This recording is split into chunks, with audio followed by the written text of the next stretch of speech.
which they feel they have to do, and that's all part of this process. That's the dynamic of the series. Baxter from left. Baxter Holmes, ESPN. Right.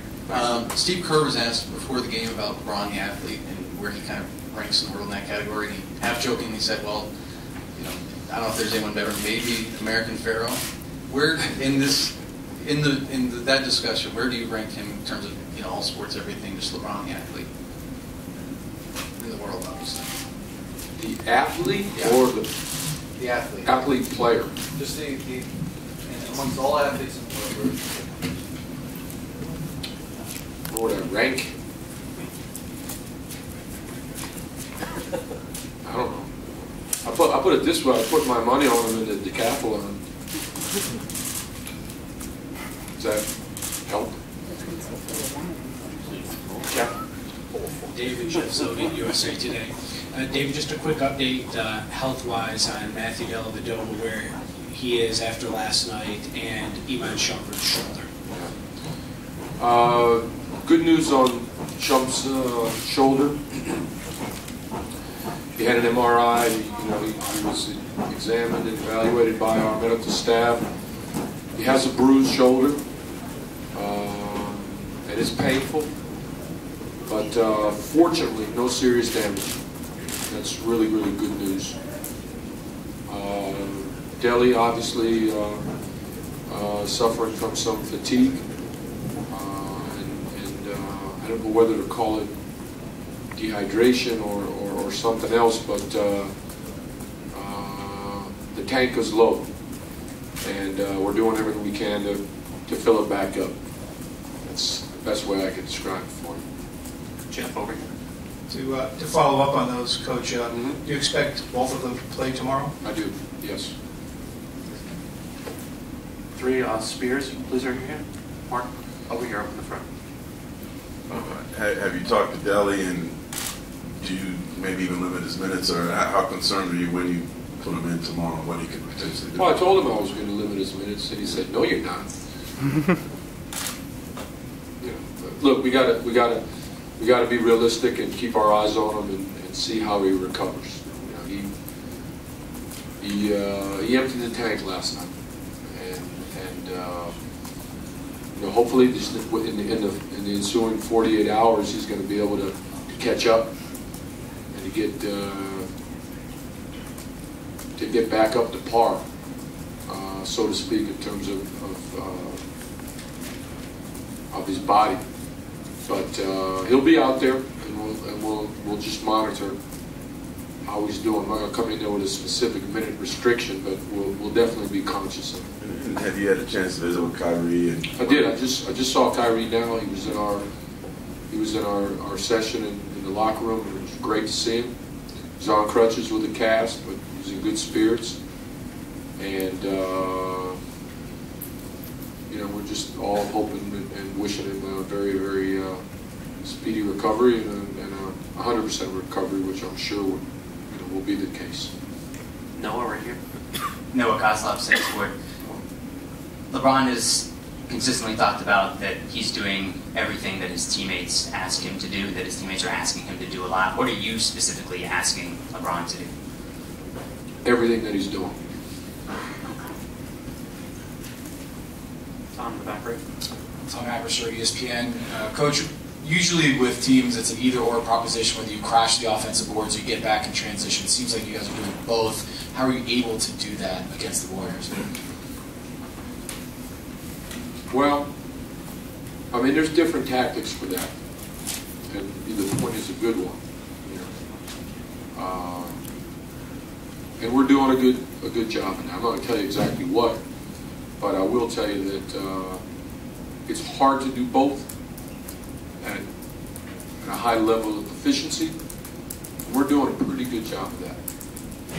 As a follow-up, are you consciously trying to eat up the clock? It seems like those isolations with LeBron might not be getting the greatest results, but it actually slows the game down and gets those offensive rebound opportunities. We're trying to play in a way that allows us to be successful in this series.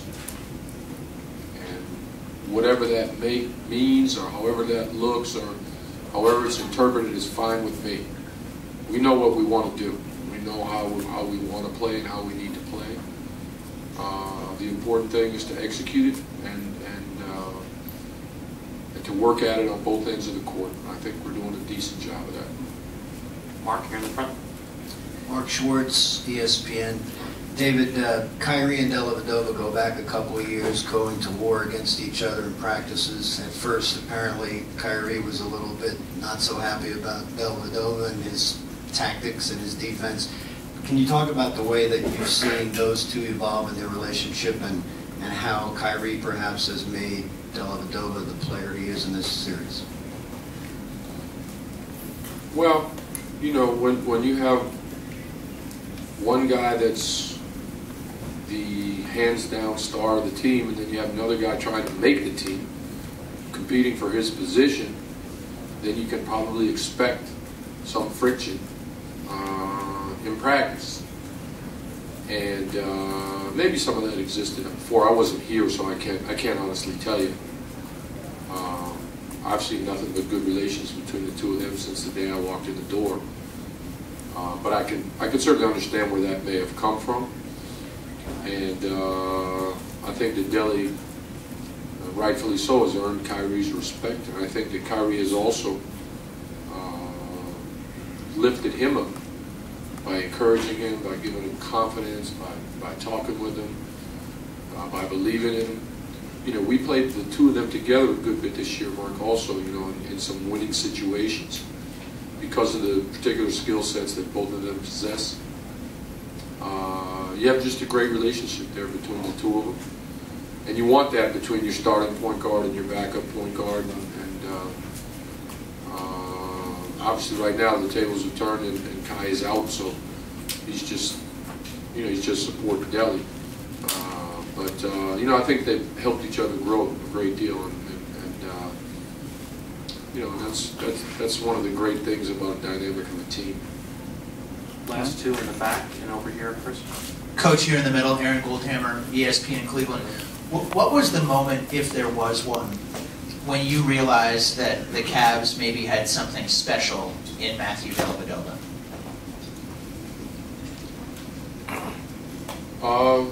When I first came, when we were practicing in preparation for the Las Vegas Summer League, you know, I've been around the block a few times, and you recognize character when you see it, and you recognize guys that are team-oriented, and have, you know, their values and their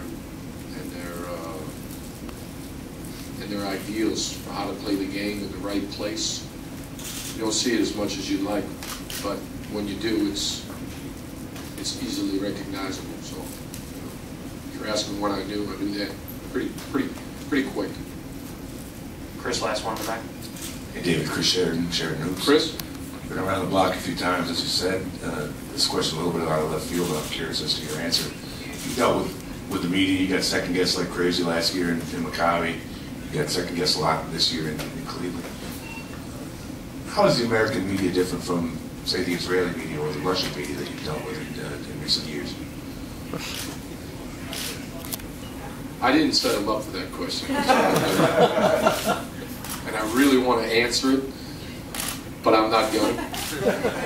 I'm thankful for the media everywhere because all of us are living from it.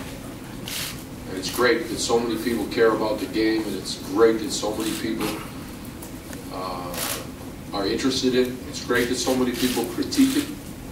Everybody's got their own style, and everybody's got their own motivation. A lot of people also have their own agendas, and that's all fine. It's all part of this great ride that we're on. And I'm glad that I can be a part of that too. All right. Thanks, Thank you.